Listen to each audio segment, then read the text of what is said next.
ಎಲ್ಲರಿಗೂ ನಮಸ್ಕಾರ. ಇಂದಿನ ವಿಡಿಯೋದಲ್ಲಿ ಮಂಗಳಸೂತ್ರದ ಬಗ್ಗೆ ತಿಳಿದುಕೊಳ್ಳೋಣ. ಮಂಗಳಸೂತ್ರವು ಮಂಗಳ ಮತ್ತು ಸೂತ್ರ ಎನ್ನುವ ಎರಡು ಪದಗಳ ಸಂಯೋಜನವಾಗಿದೆ. ಮಂಗಳಸೂತ್ರವನ್ನು ಕರಿಮಣಿ ತಾಳಿ ಅಂತಲೂ ಕರೆಯುತ್ತಾರೆ.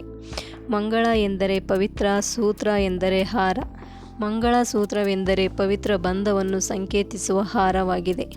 ಹಿಂದೂ ಧಾರ್ಮಿಕ ಗ್ರಂಥಗಳ ಪ್ರಕಾರ ವಿವಾಹಿತ ಮಹಿಳೆಯರು ಕಡ್ಡಾಯವಾಗಿ ಮಂಗಳಸೂತ್ರವನ್ನು ಧರಿಸಬೇಕು. ಆದ್ದರಿಂದ ಹಿಂದೂ ಧರ್ಮದಲ್ಲಿ ಪವಿತ್ರ ಮಂಗಳಸೂತ್ರಕ್ಕೆ ವಿಶೇಷ ಸ್ಥಾನಮಾನ ನೀಡಲಾಗಿದೆ. ವಿವಾಹ ಸಂದರ್ಭದಲ್ಲಿ ತೆಗೆದುಕೊಳ್ಳುವ ಪದ್ಧತಿಯಲ್ಲಿ ವರ-ವಧುವಿನ ಕುತ್ತಿಗೆಗೆ ಕಟ್ಟುವ ಮಂಗಳಸೂತ್ರವೇ ಹೆಚ್ಚು ಪ್ರಮುಖವಾದದ್ದಾಗಿದೆ. ತಾಳಿಯನ್ನು ಸುಮಂಗಲಿಯರ ಸಂಕೇತವೆಂದು ಪರಿಗಣಿಸಲಾಗುತ್ತದೆ. ವಿವಾಹಿತ ಸ್ತ್ರೀ ತನ್ನ ಕುತ್ತಿಗೆಯಲ್ಲಿ ಮಂಗಳಸೂತ್ರವನ್ನು ಧರಿಸುವುದರಿಂದ ಅವರಿಬ್ಬರ ನಡುವಿನ ಸಂಬಂಧ ಸದೃಢವಾಗುತ್ತದೆ. ವಿವಾಹದ ನಂತರ ಸ್ತ್ರೀ ಎಷ್ಟೇ ಅಲಂಕಾರವನ್ನು ಮಾಡಿಕೊಂಡರೂ ಮಂಗಳಸೂತ್ರವಿಲ್ಲದ ಅವಳ ಅಲಂಕಾರ ವ್ಯರ್ಥ. ಮಂಗಳಸೂತ್ರವನ್ನು ಧರಿಸುವುದರ ಮಹತ್ವ ಮತ್ತು ನಿಯಮಗಳ ಕುರಿತು ಈ ಲೇಖನದಲ್ಲಿ ನಾವಿಂದು ತಿಳಿಯೋಣ. ಮಂಗಳಸೂತ್ರವನ್ನೇಕೆ ಧರಿಸಬೇಕು?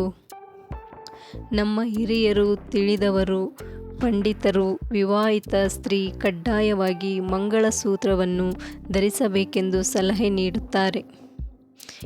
ಯಾಕೆಂದರೆ ಇದು ಅವರ ವೈವಾಹಿಕ ಸಂಬಂಧವನ್ನು ಬಲಪಡಿಸುತ್ತದೆ ಎನ್ನುವ ನಂಬಿಕೆ ಇದೆ. ಮಂಗಳಸೂತ್ರದಲ್ಲಿ ಜೋಡಿಸಲಾದ ಕಪ್ಪು ಮಣಿಗಳು ದಾಂಪತ್ಯ ಜೀವನಕ್ಕೆ ಯಾವುದೇ ಕೆಟ್ಟ ದೃಷ್ಟಿ ಬೀಳದಂತೆ ಕಾಪಾಡುತ್ತದೆ. ಈ ಕಪ್ಪು ಮಣಿಗಳು ವಿವಾಹಿತ ಮಹಿಳೆಯ ಪತಿಯನ್ನು ಎಲ್ಲ ತೊಂದರೆಗಳಿಂದ ರಕ್ಷಿಸುತ್ತದೆ ಮತ್ತು ಆತನ ಆಯಸ್ಸು ಹೆಚ್ಚಾಗುವಂತೆ ಮಾಡುತ್ತದೆ. ಸಾಂಪ್ರದಾಯಿಕ ಮಂಗಳಸೂತ್ರವು 9 ಚಿನ್ನದ ಮಣಿಗಳನ್ನು ಹೊಂದಿದ್ದು, ಇದು ದುರ್ಗಾದೇವಿಯ 9 ಅವತಾರಗಳನ್ನು ಪ್ರತಿನಿಧಿಸುತ್ತದೆ ಮತ್ತು ದುರ್ಗಾದೇವಿಯ ಆಶೀರ್ವಾದವು ಆ ಮಹಿಳೆಯ ದಾಂಪತ್ಯ ಜೀವನದಲ್ಲಿ ಇರುವಂತೆ ಮಾಡುತ್ತದೆ ಎನ್ನುವ ನಂಬಿಕೆಯನ್ನು ಹೊಂದಿದೆ. ಇತ್ತೀಚಿನ ದಿನಗಳಲ್ಲಿ ಆಧುನಿಕತೆಯಿಂದ ಮಹಿಳೆಯರು ವಿವಿಧ ವಿನ್ಯಾಸದ ಮಂಗಳಸೂತ್ರವನ್ನು ಧರಿಸುತ್ತಾರೆ. ವಿವಾಹಿತ ಮಹಿಳೆಯರು ನಿಯಮಿತವಾಗಿ ಮಂಗಳಸೂತ್ರವನ್ನು ಧರಿಸಿದರೆ ಗುರುವು ಅವರಿಗೆ ಶುಭ ಫಲಿತಾಂಶಗಳನ್ನು ನೀಡುತ್ತಾನೆ. ಈ ಕಾರಣದಿಂದಾಗಿ ಅವರ ವೈವಾಹಿಕ ಜೀವನವು ಸಂತೋಷ ಮತ್ತು ಶಾಂತಿಯುತವಾಗಿ ಸಾಗುತ್ತದೆ. ಧರ್ಮ ಗ್ರಂಥಗಳ ಪ್ರಕಾರ ಚಿನ್ನ ಧರಿಸುವುದರ ಪ್ರಯೋಜನ: ಸ್ನಾನದ ಸಮಯದಲ್ಲಿ ಚಿನ್ನವನ್ನು ಸ್ಪರ್ಶಿಸಿ ದೇಹದ ಮೇಲೆ ಬೀಳುವ ನೀರು ವಿವಾಹಿತ ಮಹಿಳೆ ತಿಳಿದೋ ಅಥವಾ ತಿಳಿದೆಯೋ ಮಾಡಿದ ಪಾಪಗಳನ್ನೆಲ್ಲ ತೊಳೆಯುತ್ತದೆ. ಆದ್ದರಿಂದ ಚಿನ್ನದಿಂದ ಮಾಡಿದ ಮಂಗಳಸೂತ್ರದಿಂದ ದೇಹ ಮತ್ತು ಮನಸ್ಸು ಎರಡೂ ಶುದ್ಧವಾಗುತ್ತವೆ.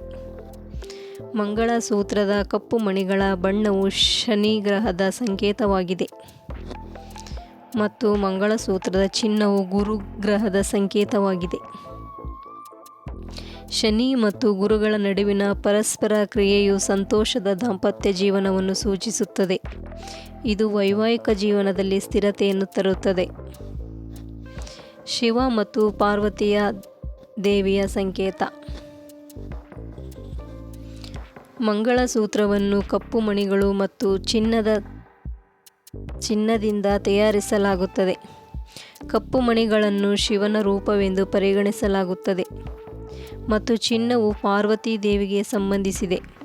ಅದಕ್ಕಾಗಿಯೇ ಮಂಗಳಸೂತ್ರವನ್ನು ಶಿವ ಮತ್ತು ಪಾರ್ವತಿಯ ಸಂಕೇತವೆಂದು ಕರೆಯಲಾಗುತ್ತದೆ. ವಿವಾಹಿತ ಮಹಿಳೆಯರು ತಮ್ಮ ಕುತ್ತಿಗೆಗೆ ಮಂಗಳಸೂತ್ರವನ್ನು ಧರಿಸಿದಾಗ ಅವರು ತಮ್ಮ ವೈವಾಹಿಕ ಜೀವನಕ್ಕಾಗಿ ಶಿವ ಮತ್ತು ಪಾರ್ವತಿ ದೇವಿಯ ಆಶೀರ್ವಾದವನ್ನು ಪಡೆಯುತ್ತಾರೆ. ಇದು ವೈವಾಹಿಕ ಜೀವನದಲ್ಲಿ ಮಾಧುರ್ಯವನ್ನು ಮತ್ತು ಸದೃಢತೆಯನ್ನು ತರುತ್ತದೆ. ಮಂಗಳಸೂತ್ರ ಧರಿಸುವ ನಿಯಮ: ಮಂಗಳಸೂತ್ರವನ್ನು ಮಂಗಳವಾರ ಖರೀದಿಸಬಾರದು. ಇದು ಅಶುಭ ಫಲಿತಾಂಶವನ್ನು ನೀಡುತ್ತದೆ. ಇತರೆ ಯಾವುದೇ ವಿವಾಹಿತ ಮಹಿಳೆಯ ಮಂಗಳಸೂತ್ರವನ್ನು ಇನ್ನೊಂದು ವಿವಾಹಿತ ಮಹಿಳೆ ಧರಿಸಬಾರದು. ನೀವು ಹೊಸ ಮಂಗಳಸೂತ್ರವನ್ನು ಖರೀದಿಸಿದ ನಂತರ ಅದನ್ನು ಮೊದಲು ಪಾರ್ವತಿ ದೇವಿಗೆ ಅರ್ಪಿಸಿ ನಂತರ ನೀವು ಧರಿಸಬೇಕು.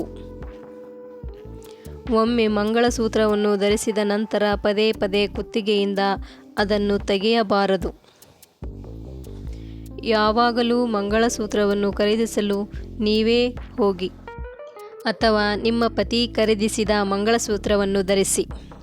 ಬೇರೆಯವರು ಖರೀದಿಸಿದ ಮಂಗಳಸೂತ್ರವನ್ನು ಧರಿಸಬಾರದು. ಬೇರೆಯವರ ಮಂಗಳಸೂತ್ರ ಧರಿಸಿದರೆ ಏನಾಗುವುದು?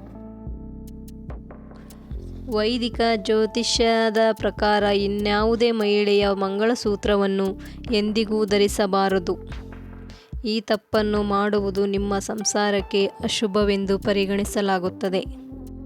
ಇದು ವೈವಾಹಿಕ ಜೀವನದಲ್ಲಿ ಕ್ಲೇಶ ಮತ್ತು ಉದ್ವೇಗವನ್ನು ಹೆಚ್ಚಿಸುತ್ತದೆ. ಧನ್ಯವಾದಗಳು ಸ್ನೇಹಿತರೆ. ನನ್ನ ವಿಡಿಯೋ ನಿಮಗೆ ಇಷ್ಟವಾದರೆ ದಯವಿಟ್ಟು ಲೈಕ್ ಮಾಡಿ, ಶೇರ್ ಮಾಡಿ, ನನ್ನ ಚಾನಲನ್ನು ಸಬ್ಸ್ಕ್ರೈಬ್ ಮಾಡಿಕೊಳ್ಳಿ.